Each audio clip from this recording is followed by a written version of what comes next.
السلام علیکم ورحمۃ اللہ وبرکاتہ۔ بسم اللہ والصلاة والسلام علی رسول اللہ نبینا محمد وعلی آلہ واصحابہ ومن والاه واشہد ان لا الہ الا اللہ واشہد ان محمدا عبدہ ورسولہ اما بعد۔ معزز حاضرین گرامی، بزرگوں، نوجوانوں، اسلامی بھائیوں اور بہنوں، اسلامی ماں اور بہنوں، آج کے اس درس میں جو پارہ آپ کے سامنے پیش کرنا ہے، پارہ نمبر 22، اس کے حوالے سے مختلف باتیں انشاءاللہ ہوں گی۔ اس کے آغاز میں سب سے پہلے اللہ رب العالمین نے امہات المومنین کو یعنی نبی کریم صلی اللہ علیہ وسلم کی بیویوں کو اور ان کے ذریعے تمام مومن عورتوں کو کئی باتوں کی نصیحت کی، اور وہ باتیں یہ ہیں کہ اللہ اور اس کے رسول صلی اللہ علیہ وسلم کی فرما برداری کرو اور نیک عمل کرو۔ پھر اس کے بعد کہا کہ اے مومنہ عورتوں، تم عام عورتوں کی طرح نہیں ہو، لہٰذا جب کسی اجنبی سے مجبوری میں بات کرنے کی ضرورت پیش آئے تو اپنی آواز میں لچک مت پیدا کرو، اور جب بھی بات کرو تو اچھی بات کرو، بھلی بات کرو، اور اپنے گھروں میں ٹھہری رہو، اور جاہلیت کی طرح یعنی بری عورتوں کی طرح بنا سگار کر کے مارکیٹ میں مت گھوما کرو، نماز قائم کرو، زکوٰۃ دو، اللہ اور اس کے رسول کی اطاعت کرو۔ یہ سارے کام کرو گی تم تو اللہ رب العزت اس کے بدلے تمہارے دل کی گندگی کو، تمہارے اندر کے میل کچیل کو، تمہارے گناہوں کو پاک صاف کر دے گا۔ اور پھر آگے اللہ نے کہا وَاذْكُرْنَ مَا يُتْلَى فِي بُيُوتِكُنَّ، اپنے گھروں میں کثرت سے اللہ کا ذکر کرتی رہو۔ یہ عورتوں کو بطور خاص اللہ اس بات کی نصیحت کر رہا کہ گھروں میں جب رہو تو بطور خاص اللہ کا ذکر کرتے رہو، اس لیے کہ اللہ رب العزت کا ذکر یہ انسان کو بہت سارے فوائد سے، بہت سارے اجر سے، بہت سارے ثواب سے نوازتا ہے۔ پھر اس کے بعد اللہ نے مومن مردوں اور مومنہ عورتوں کی کئی ایک صفات گنوائیں، جو مسلمان مرد ہیں، مسلمان عورتیں ہیں، مومن مرد ہیں، مومن عورتیں ہیں، فرما بردار مرد ہیں، فرما بردار عورتیں ہیں، سچ بولنے والے مرد ہیں، سچ بولنے والی عورتیں ہیں، روزہ رکھنے والے مرد ہیں، روزہ رکھنے والی عورتیں ہیں، اور اسی طریقے سے اللہ کا کثرت سے ذکر کرنے والے مرد ہیں، اللہ کا کثرت سے ذکر کرنے والی عورتیں ہیں، اور رب سے ڈرنے والے مرد ہیں، رب سے ڈرنے والی عورتیں ہیں، اور اللہ کے راستے میں صدقہ دینے والے مرد ہیں، صدقہ دینے والی عورتیں ہیں، اپنے شرمگاہوں کی حفاظت کرنے والے مرد ہیں اور عورتیں ہیں۔ ان تمام کے لیے کیا ہے؟ اعد اللہ لہم مغفرۃ واجرا عظیما، اللہ نے ان سب کے لیے مغفرت، بخشش اور بہت بڑا اجر تیار کر رکھا ہے۔ پھر اللہ کہتے ہیں کہ کسی بھی مومن مرد کے لیے، کسی بھی مومنہ عورت کے لیے جائز ہی نہیں ہے کہ اللہ اور اس کے رسول صلی اللہ علیہ وسلم جب کسی معاملے میں فیصلہ کر دیں تو اللہ اور اس کے رسول صلی اللہ علیہ وسلم کی بات آ جانے کے بعد اپنی بات کو آپ آگے رکھیں، اپنی بات کو مقدم رکھیں۔ یہ بالکل بھی اس کی گنجائش نہیں ہے، نہ ہی بول کر کے اس کی گنجائش ہے اور نہ ہی عمل کے اعتبار سے اس کی گنجائش۔ یعنی آپ کہیں کہ میں مانتا تو ہوں لیکن پھر آپ اس کے خلاف جا کر کے عمل کریں تو یہ سراسر اللہ اور اس کے رسول صلی اللہ علیہ وسلم کی نافرمانی ہے۔ پھر اس کے بعد اللہ رب العالمین نے اس بات کا تذکرہ کیا کہ نبی کریم صلی اللہ علیہ وسلم جو ہیں وہ خاتم النبیین ہیں۔ ایک بنیادی عقیدہ جو ہمیں اپنے دماغ میں رکھنا چاہیے کہ نبی کریم صلی اللہ علیہ وسلم اس کائنات میں آنے والے آخری نبی، آخری پیغمبر اور آخری رسول ہیں۔ آپ صلی اللہ علیہ وسلم کے بعد کوئی نبی، کوئی رسول، کوئی پیغمبر آنے والا نہیں۔ جو بھی آئے گا، جو بھی نبوت کا دعویٰ کرے گا وہ جھوٹا ہے، کذاب ہے۔ جیسے بہت سارے آئے، مرزا غلام احمد قادیانی آیا، اس دور میں بہت سارے لوگ آئے، خود پیارے نبی صلی اللہ علیہ وسلم کے دور میں مسلمہ کذاب تھا، اور اس کے بعد کئی ایک لوگوں نے نبوت کا دعویٰ کیا، لیکن تمام ان دعووں کی کوئی حقیقت نہیں ہے، کیونکہ پیارے نبی صلی اللہ علیہ وسلم کے تعلق سے اللہ نے فرما دیا ما کان محمد ابا احد من رجالکم ولکن رسول اللہ وخاتم النبیین، کہ وہ اللہ کے رسول ہیں اور نبیوں کے خاتم ہیں، یعنی ان کے بعد کوئی نبی کوئی پیغمبر نہیں آنے والا۔ یہی ہمارا عقیدہ ہونا چاہیے، یہی بنیادی عقیدہ ہے۔ اس عقیدے میں اگر گڑبڑی آ گئی تو گویا کہ آپ کا ایمان، آپ کا دین خطرے میں پڑ گیا۔ پھر اس کے بعد اللہ نے کثرت سے اللہ کا ذکر کرنے کا حکم دیا، جو اس سے پہلے بتایا گیا۔ اللہ نے کہا ایمان والو اللہ کا کثرت سے ذکر کرو، صبح شام اس کی تسبیح بیان کرو۔ وہ اللہ تمہارے اوپر اپنی رحمتیں نازل کرتا ہے، وہ اللہ اپنی طرف سے بہت ساری سلامتی سے، بہت سارے فوائد سے تمہیں نوازتا ہے۔ آیت نمبر 53 میں جو سورۃ الاحزاب کی آیت ہے، اللہ نے پردے کا حکم دیا، اور یہیں سے پردے کا حکم جو ہے وہ مسلمان عورتوں کو دیا گیا۔ پیارے نبی صلی اللہ علیہ وسلم کی بیویوں کے پاس لوگ آتے تھے پردے کا حکم نازل ہونے سے پہلے، اور سامنے بیٹھ کر بات چیت کیا کرتے تھے۔ حضرت عمر رضی اللہ تعالیٰ عنہ کو یہ بات ذرا اچھی نہیں لگی کہ نبی کی بیویاں ہیں، عام لوگ آئیں ان کے سامنے بیٹھ کر کے بات کریں تو نامناسب سی بات ہے۔ تو انہوں نے کہا کہ اے کاش کہ انہیں پردے کا حکم دے دیا جاتا، یہ پردہ کرتی اور لوگ پردے کے پیچھے سے ان سے بات کرتے۔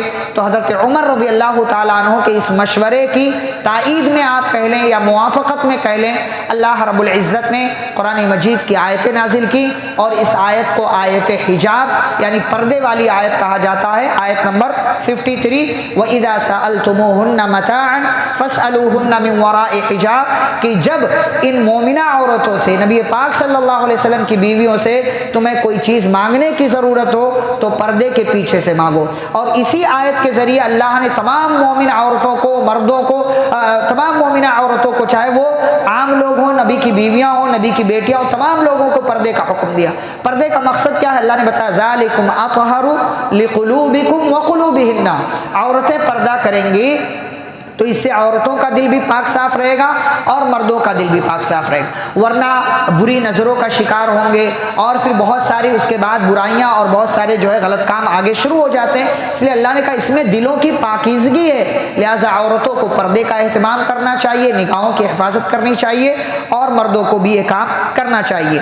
آیت نمبر 56 میں اللہ نے نبی کریم صلی اللہ علیہ وسلم پر درود و سلام بھیجنے کا حکم دیا۔ ان اللہ وملائکتہ یصلون علی النبی، کہ اللہ اور اس کے فرشتے نبی صلی اللہ علیہ وسلم کے لیے دعا کرتے ہیں۔ دعا کرتے ہیں مطلب یعنی اللہ اپنی رحمتیں نازل کرتا ہے اور فرشتے نبی پر درود بھیجتے ہیں۔ لہٰذا اے ایمان والو، جو فرشتے جو کام کرتے ہیں، اور اللہ رب العزت نے جس چیز کا تمہیں حکم دیا ہے، تمہیں چاہیے کہ زیادہ سے زیادہ اپنے نبی پاک صلی اللہ علیہ وسلم پر درود و سلام پڑھا کرو۔ اللہم صلی وسلم علی نبینا محمد صلی اللہ علیہ وسلم وبارک علیہ۔ فائدہ ہمارا ہے ایک مرتبہ درود پڑھیں تو اس سے آپ کو 10 نیکیاں ملیں گی، 10 گناہ معاف ہوں گے، 10 درجات آپ کا مقام جو ہے وہ بلند کر دیا جاتا ہے۔ جنت میں قیامت کے دن پیارے نبی صلی اللہ علیہ وسلم کی شفاعت نصیب ہوگی۔ ایسے بندے پر اللہ اپنی 10 رحمتیں نازل کرتا ہے، اور بہت سارے فائدے۔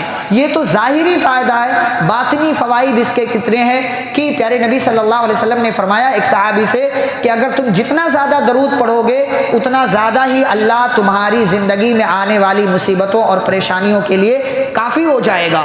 تو زیادہ سے زیادہ درود ہمیں اپنی زندگی میں شامل رکھنا چاہیے، اور بطور خاص جمعہ کے دن کثرت سے اس کا اہتمام کرنا چاہیے۔ اور عام اس لیے دیکھیں ہر موقع سے نماز میں درود ہے، دعا میں درود ہے، اذان کے بعد درود ہے، زندگی کے ہر لمحے میں درود یہ شامل ہے، اس لیے کہ انسانوں میں سب سے بڑا مقام اگر کسی کا ہے تو پیارے پیغمبر صلی اللہ علیہ وسلم کا ہے۔ وہ اللہ کے محبوب ہیں، وہ نبیوں کے سردار ہیں، وہ اس بات کے مستحق ہیں کہ ہم ان کی عزت کریں، ان کے مقام کو جانیں اور کثرت سے ان پر درود پڑھیں، کیونکہ انہی کا احسان ہے کہ ان کے احسان کی بدولت آج الحمدللہ ہم مسلمان ہیں اور ہمارے پاس یہ دین پہنچا۔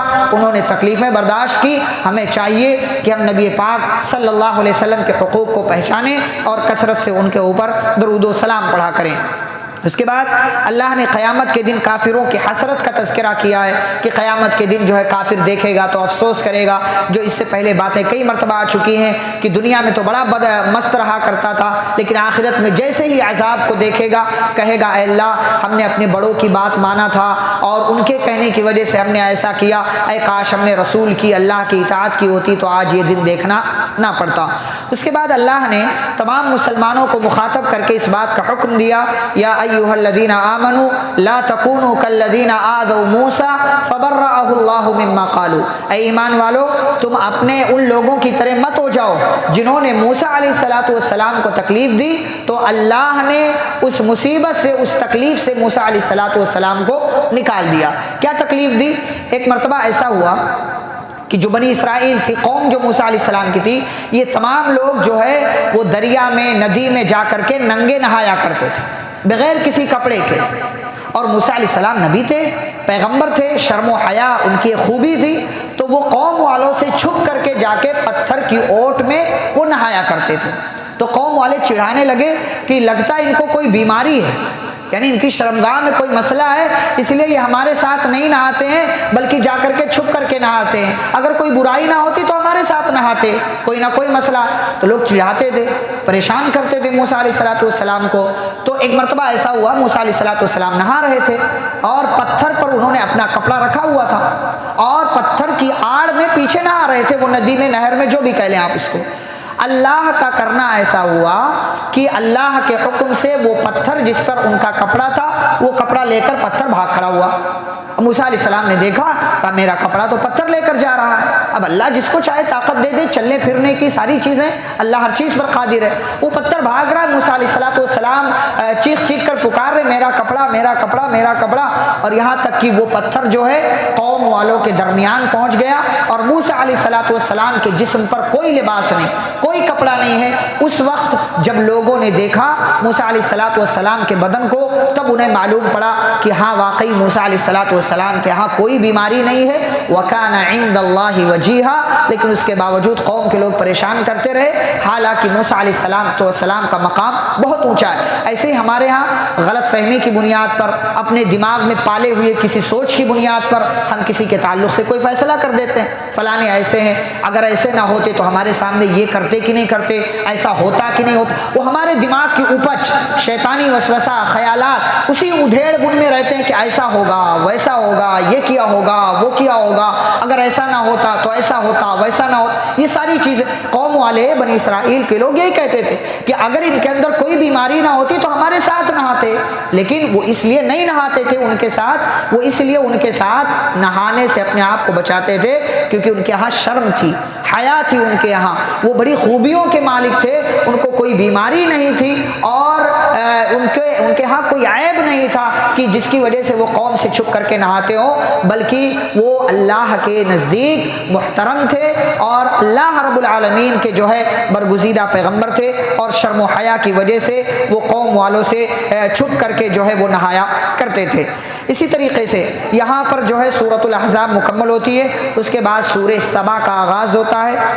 اس کی ابتدا میں اللہ نے اپنی تعریف کی، اپنی کچھ خوبیاں بیان کی ہیں، اور اس کے بعد پھر سے داؤد اور سلیمان علیہ السلام کا ذکر کیا ہے۔ داؤد علیہ السلام کا ذکر کیا کہ ہم نے ان کو بڑی فضیلتیں دی، ان کے ساتھ پہاڑ جو ہے وہ اللہ کی تسبیح بیان کرتے تھے، جو اس سے پہلے بات آئی، لوہے کو ہم نے ان کے لیے نرم کر دیا تھا، اور سلیمان علیہ السلام کا تذکرہ کیا اللہ نے کہ ہوائیں ان کے تابع تھیں، ہواؤں کو حکم دیتے تھے، ان کے مطابق ہوائیں چلتی تھی۔ یہاں ایک بات اللہ نے بڑی اہم بیان کی ہے کہ بہت سارے لوگوں کو یہ لگتا ہے کہ جناتوں کو غیب کا علم ہے، اور خود جناتوں کو یہ لگتا تھا پہلے کہ ان کو غیب کا علم ہے، وہ غیب جانتے ہیں۔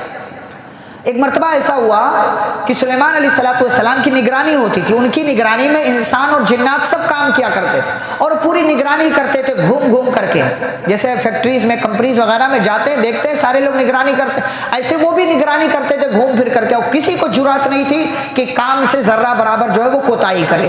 ایک مرتبہ سلیمان علیہ السلام لاٹھی کے سہارے کھڑے تھے اور نگرانی کر رہے ہیں، تو اسی حال میں ان کا انتقال ہو گیا، اسی حال میں ان کا انتقال ہو گیا۔ فلما قضینا علیہ الموت، جب ان کا انتقال ہو گیا تو اللہ نے کہا کسی کو پتہ نہیں چلا، کسی کو بھی پتہ پتہ نہیں چلا. کیسے پتہ چلا؟ جس لاٹھی کے سہارے وہ کھڑے ہوئے تھے، جب اس میں دیمک اور کیڑے لگ گئے اور ان کیڑوں نے، اس دیمک کی فوج نے اس لکڑی کو جو ہے خراب کر کے رکھ دیا اور سلیمان علیہ السلام کا سہارا ٹوٹ گیا، تو وہ دھڑام سے زمین پر گر پڑے. اور جب گرے تب جناتوں کو اس بات کا احساس ہوا، لو کانوا یعلمون الغیب، اگر ان کو غیب کا علم ہوتا، ما لبثوا فی العذاب المہین، تو اتنے دن سے ان کے خوف کے مارے کام کیے جا رہے تھے. اور سلیمان علیہ السلام کو انتقال ہوئے کئی دن ہو چکے.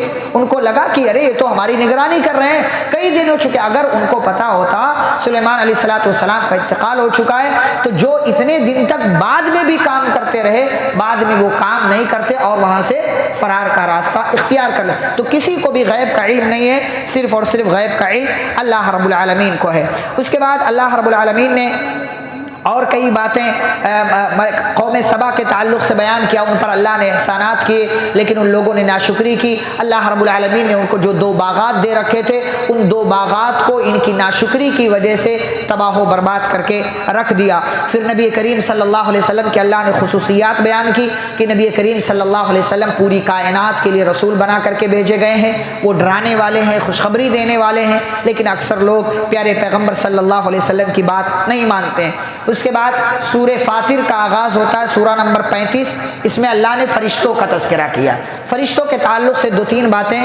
وہ یہ کہ فرشتوں کو اللہ نے نور سے پیدا کیا ہے، یہ ایک بات. دوسری بات، فرشتوں کی تعداد کتنی ہے یہ اللہ کو معلوم، ان کی حقیقی تعداد کتنی ہے یہ کسی کو نہیں معلوم. تیسری بات، فرشتوں کے سردار جبریل امین علیہ السلام، ان کے ذمے مختلف کام ہیں. پہلے نبیوں کے پاس وحی لے کر آتے تھے، اور اب جو ہے وہ مختلف کاموں کے لیے دنیا میں جو ہے وہ آیا کرتے ہیں. مثال کے طور پر شب قدر میں وہ تمام فرشتوں کے ساتھ نازل ہوتے ہیں. اور اسی طریقے سے ایک فرشتے اسرافیل علیہ السلام، جن کے ذمے سور میں پھونک مارنا ہے.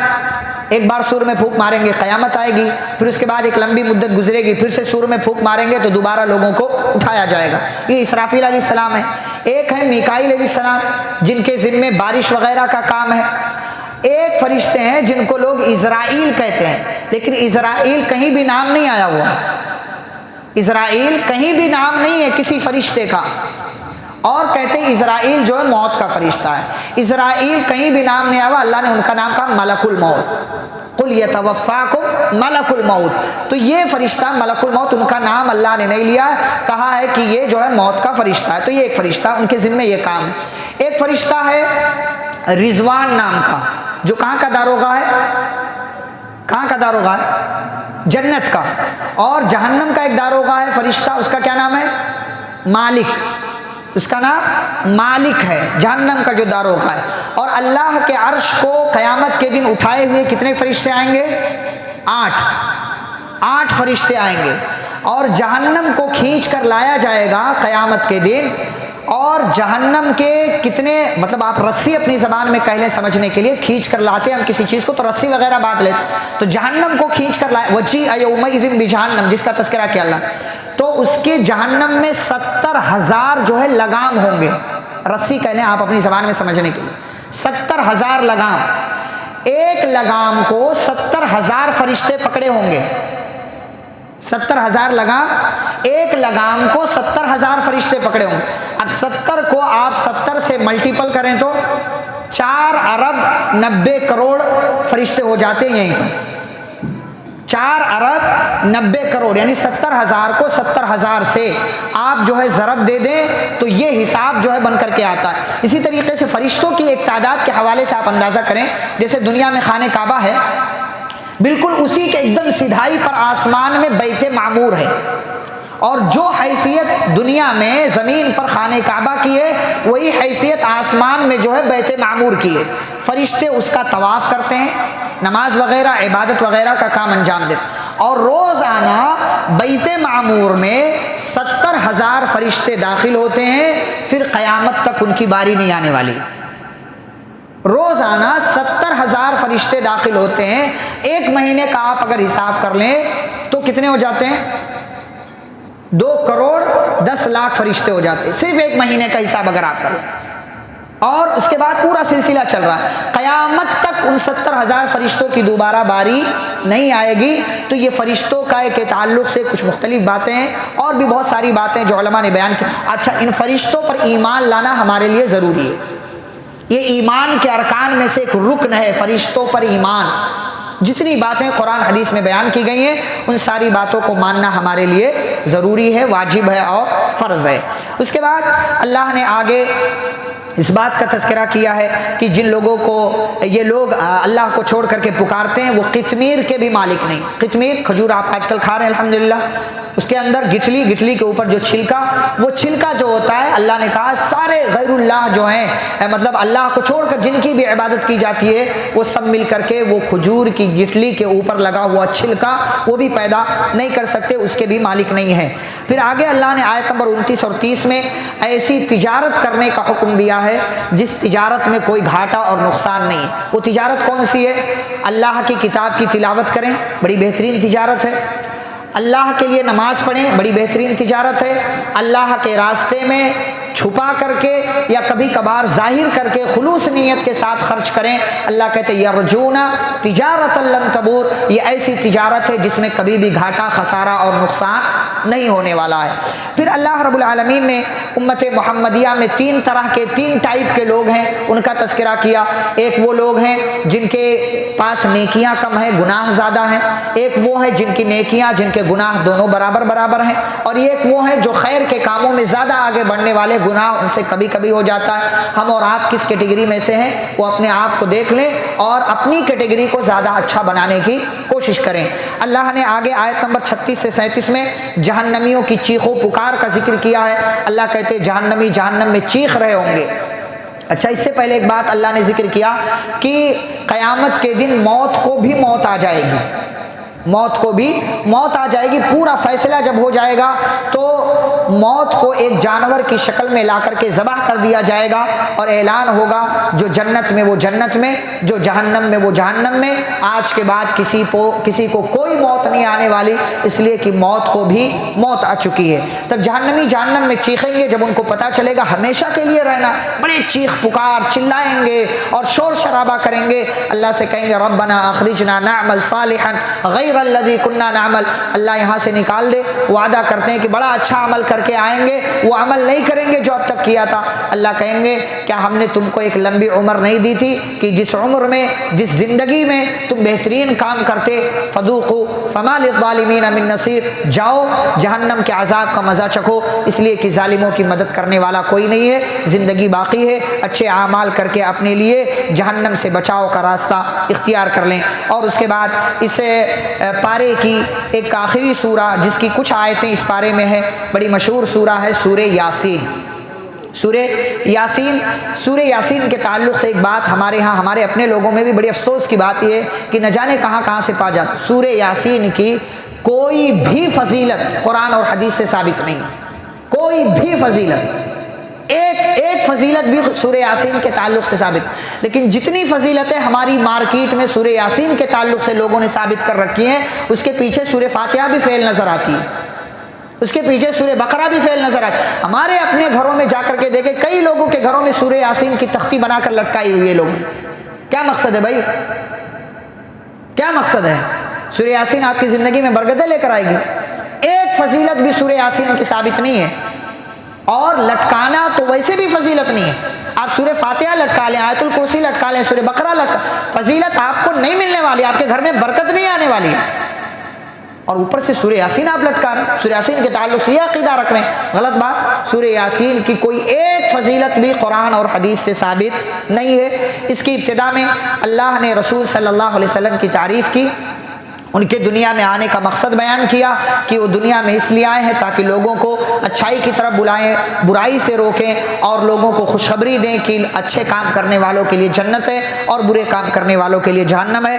اور پھر اللہ نے اسی سورہ میں کچھ آیتوں کے اندر، جو اس پارے کی کچھ آیتیں ہیں، ایک بستی، ایک گاؤں والوں کا تذکرہ کیا ہے، ایک گاؤں والوں کا واقعہ بیان کیا، وہاں کچھ پیغمبر گئے تو ان لوگوں نے کیسا سلوک کیا، وہ انشاءاللہ تذکرہ کل ہم پارہ نمبر 23 میں کریں گے، کیونکہ تھی اس کی کچھ باتیں پارہ نمبر 23 میں بھی ہیں، تو وہاں پر انشاءاللہ تفصیل سے بیان کی جائے گی۔